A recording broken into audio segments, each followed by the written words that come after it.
Fala pessoal, tudo bem? Eu sou o Renato Simões, estou aqui na Spiel Digital no Brazilian Pavilion e hoje eu vou falar com o Davi Preti, ele que é da Simon e vai contar para a gente melhor o que ele faz lá e a relação dele com os profissionais de game design e outros profissionais da indústria dos board games aqui do Brasil. Bem-vindo, Davi, tudo bem? Tudo bem, tudo bem. Obrigado por o convite. Eu que agradeço por ter aceito o convite. Davi, primeiramente eu queria que você se apresentasse para o público que talvez ainda não te conheça, falasse quem é o Davi e o que você faz na Simon. Bom, aqui é o David. Sou italiano, moro na Singapura, mas passei bastante tempo no Brasil, 7, 8 anos. Entre as coisas que fiz no Brasil, fui um dos sócios da Galápagos Jogos, acho que vocês sabem que a companhia é Galápagos Jogos. E além disso, criei o estúdio brasileiro da Simone e sou responsável por tudo que é criativa e toda a parte operacional da Simone. Isso mais ou menos. Entendi. Muito bem. A gente vai focar hoje aqui falar sobre esse estúdio brasileiro da Simon que você criou, fundou. E aí a primeira pergunta que eu tenho é como você descobriu esses talentos que hoje trabalham no estúdio brasileiro da Simon? Como foi essa descoberta para você? A descoberta foi fácil, porque quando cheguei no Brasil, óbvio, sendo um jogador de board games, encontrei outros jogadores. Entre eles, encontrei o Guilherme, que é um dos designers do Arcade Quest, e que é o responsável do estúdio no Brasil, de todo o estúdio. O Tiago Aranha, que agora mora aqui em Singapura comigo, que é praticamente um dos carros-chefes da companhia, que cuida de todas as produções, do Kickstarter. E depois estava também o Fred Perret, ele não trabalha na Simone, mas é um designer em qualidade, está ainda trabalhando conosco e é de verdade uma pessoa que tem um talento incrível. E depois, essa causa da Galápagos, eu sei que não tenho ouvido falar da Galápagos, conheci o Fel Barros, porque o Fel Barros na época estava no Rio e queria ser mais ativo no mundo do jogo de tabuleiro e queria localizar jogos em português. Eu encontrei o Fel em Rio e praticamente falei a Fel, não fazer esse trabalho, não é capaz de fazer esse trabalho. Foi um pouco na cena estilo Godfather, que eu chamei no restaurante, não é que eu ameacei de não fazer esse trabalho, eu falei, você, caro Fel, é um designer de jogo, você não tem a cabeça para fazer traduções ou publicar, vender jogos. O seu talento está no criar jogos. E depois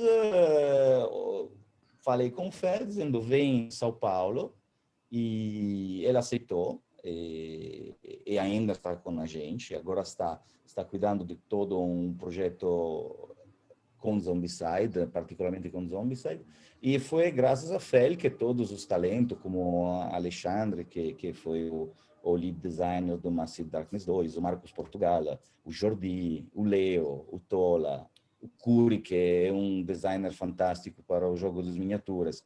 Ou seja, o Fel foi um dos primeiros nomes importantes da companhia, com o Guilherme e com o Tiago. Esses três foram os mais importantes no começo. Depois, alguns entraram, outros saíram, mas eu diria que o time que temos agora no Brasil é, de verdade, um time de excelente qualidade. Eu diria um dos melhores no mundo, e não falo só do Brasil, no mundo inteiro, eu acho que não tem um time tão forte. Muito bem. E o que foi que despertou em você essa fagulha assim para ver nos brasileiros essa possibilidade de serem bons profissionais, mesmo o mercado brasileiro, como você foi sócio da Galápagos, devia saber perfeitamente, ainda estava começando a dar alguns passos mais à frente, né? O Brasil é um país incrível. O Brasil tem muitas coisas que não funcionam, disso, mas tem muitas coisas que funcionam. E uma das coisas que funciona no Brasil e que eu acho que é uma excelência no mundo é tudo que é ligado à criatividade, porque é tão complicado, eu como estrangeiro, eu vivi essa complicação no Brasil. É tão complicado viver no dia a dia, na burocracia, ou burocracia, como nós chamamos eu, do Brasil, que no final as pessoas têm de criar, de ter esse engenho para sair. Tem muita criatividade, tem nada a fazer, porque quando a vida é complicada, você tem de achar soluções. E o brasileiro, nisso, é foda, é muito bom nisso, brasileiro. Depois, o brasileiro é um mix de cultura latina, de Latinoamérica, cultura europeia, sobretudo do sul da Europa, então português, eu diria também um pouco italiano, espanhol, mas tem também um pouquinho, se você vai mais no sul do Brasil, tem certamente uma influência alemã, e depois tem uma grande influência americana, uma influência gringa. Pode ser positiva ou negativa, eu não estou aqui a discutir, mas o que é interessante é que o Brasil tem uma forma de jogar todos, ou seja, não tem essa divisão. Não. Se você vai na Europa, muita gente gosta do Ameritrash, não, mas preferem o jogo europeu, o estilo europeu. Então, o jogo alemão, o jogo francês. O Brasil gosta de todo, ou seja, o Brasil pega o porque na cultura deles são uma boa mescla de todos. Então, pega o que tem de bom nos Estados Unidos, às vezes pega também o que tem de mal nos Estados Unidos, como a comida, mas pegam tudo o que tem de bom na Europa. Então, eu acho que uma das forças do brasileiro é exatamente sintetizar essas culturas e pôr também o gosto latino, que é um ótimo pimenta da pôr na comida. Então, eu acho que o Brasil é um mercado fértil. Óbvio que nesse momento, com o problema que tem o Real, não é fácil ser um jogador de jogos de tabuleiro, como não é fácil ser um jogador de videogames, porque eu vi o preço da PlayStation nova vai ser absolutamente surreal. Mas também o Brasil ensina economicamente que essa é uma fase e provavelmente vão estar dias melhores no futuro, esperamos nisso, porque não é um momento fantástico 2020 por muitos aspectos, mas certamente a história do Brasil, a história da Latinoamérica diz que vamos sair dessa crise, não sei quando, mas um dia você vai sair da crise. Claro. E depois vai voltar outra vez. É cíclico, né?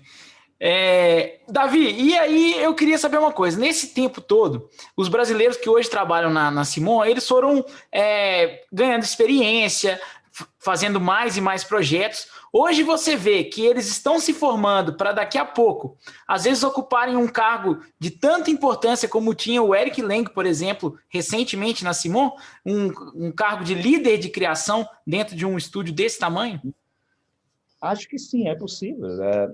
Uma coisa que caracteriza a Culmini, a Simone, e que não temos nenhum tipo de preconceito. Nós somos uma companhia que tem, acho, 50% de mulheres, mulheres que têm cargo de diretoria. Não temos nenhum problema com religiões, acho que também temos todas as possíveis religiões imagináveis. Não temos nenhum tipo se você é brasileiro não pode ser um diretor de... Não, isso não existe. No final, é só uma questão de mérito. Então, hoje temos talentos incríveis como designer. O ponto e a pergunta é, esses designers vão ser capazes de ser manager, porque uma coisa é fazer um jogo, outra coisa é lidar um time. E lidar um time significa também muita burocracia, muito reporte, muita coisa chata. Ou seja, e essa é a razão por qual Eric faz um ano me perguntou, diz, olha, eu gostaria de voltar a fazer jogos, mas jogos a 100% do meu tempo. Porque não aguentava mais fazer o manager no final. Porque ser manager não é uma coisa tão cool como uno pode imaginar, porque tem muito tempo, reunião, muito problemas a lidar com as pessoas. Fazer jogos é uma coisa muito bacana, mas sim, temos certamente no Brasil, certamente temos uma, duas pessoas que têm potencial por ter esse tipo de cargo. Não vou falar quem, mas sim, temos. Não precisa, não precisa. Você tinha falado que o Brasil tem uma coisa de juntar várias identidades, um pouco da identidade americana, um pouco da identidade europeia, principalmente do Sul, e a brasilidade, a latinidade também está dentro dessa identidade do Brasil. Aí eu queria saber que dos jogos que a Simon tem, quais você acha que mais se aproveitaram dessa característica brasileira de juntar tudo numa efervescência assim, cultural, praticamente?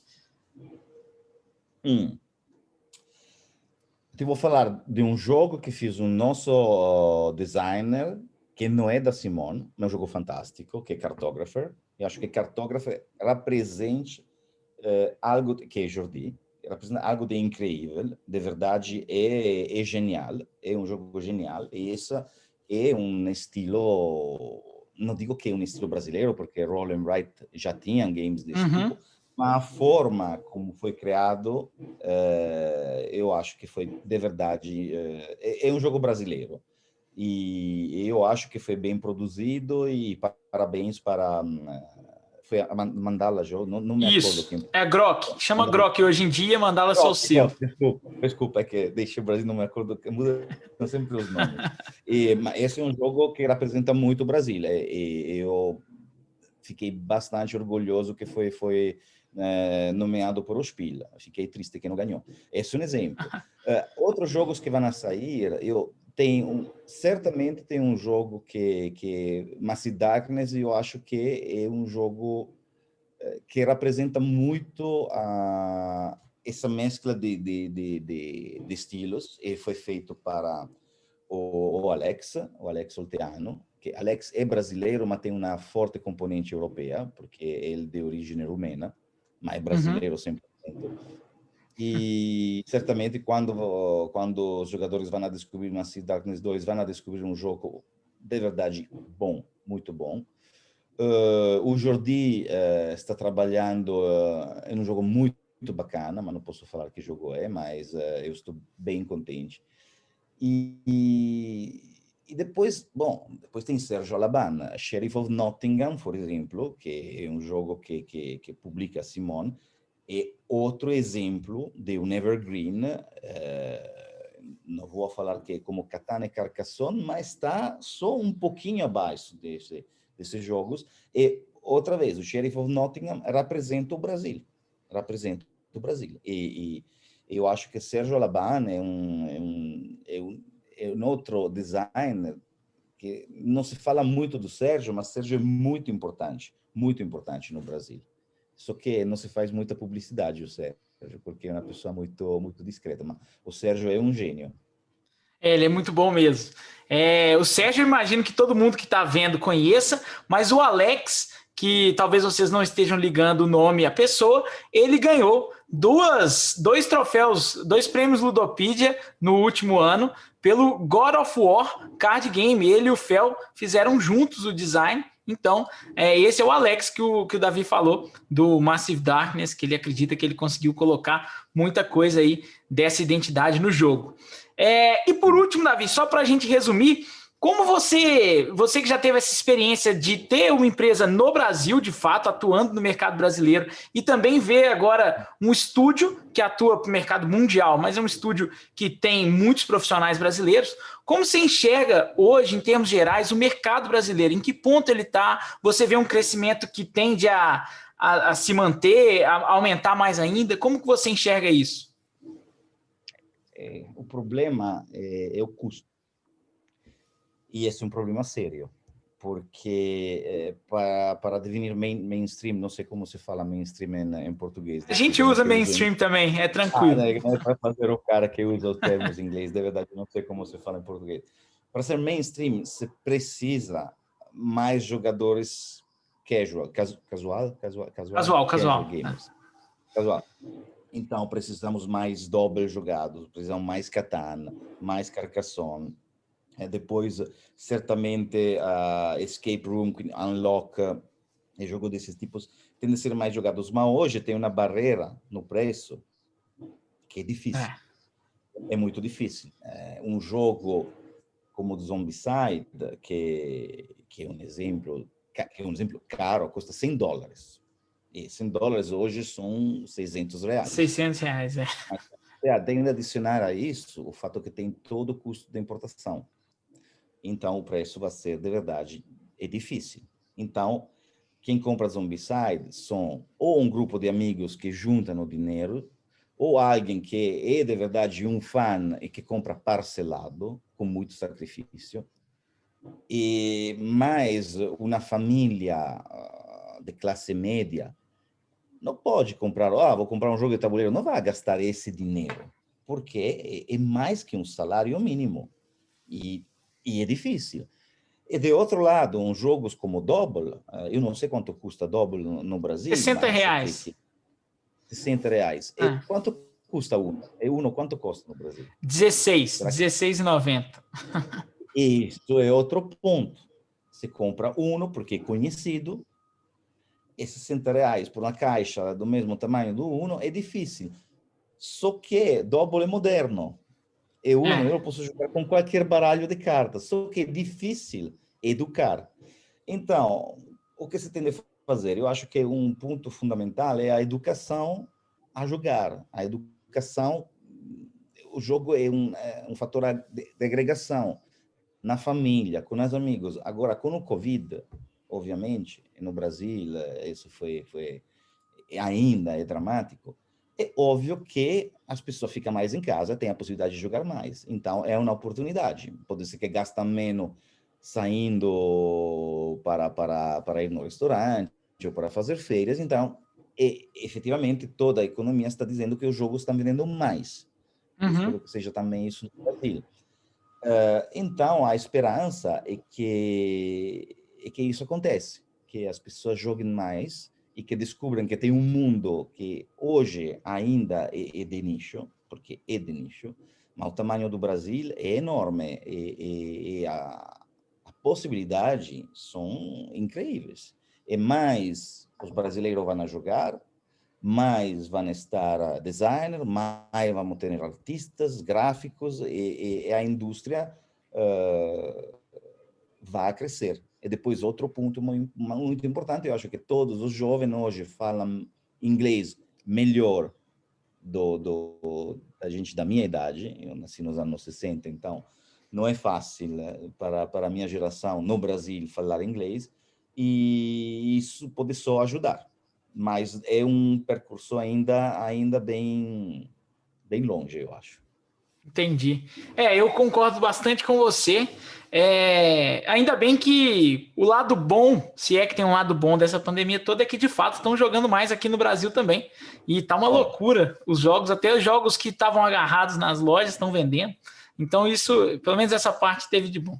Davi, eu queria agradecer muito você ter tirado esse tempo, 20 minutos aí para a gente conversar. Muito obrigado. Foi bem curtinho, mas espero que depois, quem sabe, a gente não tenha outra oportunidade de conversar um pouco mais sobre essa história toda que você teve com a Galápagos e tudo mais. Valeu demais. Se você quiser deixar um recado para o pessoal jogar aí os jogos da Kumini. Não é jogar o jogo, bem que joguem jogos. Não importa quais jogos, jogar é a coisa mais importante, tá bom? Valeu, gente. Um abraço. Valeu, Davi. Tchau. Tchau.